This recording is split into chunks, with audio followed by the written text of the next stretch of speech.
سرائے عالمگیر میں مقبوضہ کشمیر کے مظلوم مسلمانوں سے اظہار یکجہتی کے لیے موٹر وے پولیس کے زیر اہتمام ریلی نکالی گئی۔ بعد ازاں مقامی میرج ہال میں سیمینار کا انعقاد کیا گیا۔ سیمینار سے موٹر وے پولیس کے افسران، ممبر صوبائی اسمبلی، اساتذہ، سول سوسائٹی کے نمائندوں نے خطاب کیا۔ مقررین کا کہنا تھا کہ مقبوضہ کشمیر کے مظلوم مسلمانوں کے ساتھ مکمل اظہار یکجہتی کرتے ہیں۔ کشمیریوں کی اخلاقی سفارتی سطح پر حمایت جاری رہے گی۔ وہ وقت اب دور نہیں کہ مظلوم کشمیری آزادی کی نعمت سے مالا مال ہوں گے۔ کشمیر بہت جلد پاکستان بنے گا۔ Inception of the motorway police on GT road has been taken place.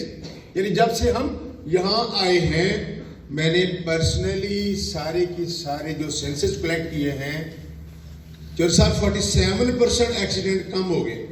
تاریخ گواہ ہے کہ ان 72 ایئرز میں کبھی بھی کسی گورنمنٹ کے کسی قائد نے، کسی بھی ہمارے وزیر اعظم نے آج تک کشمیر کے مسئلے کو اس طرح اجاگر نہیں کیا آل اوور دا ورلڈ جس طرح عمران خان نے کیا۔ یہ کہتے تھے کہ پاکستان سے زیادہ مسلمان ہندوستان میں آباد ہیں۔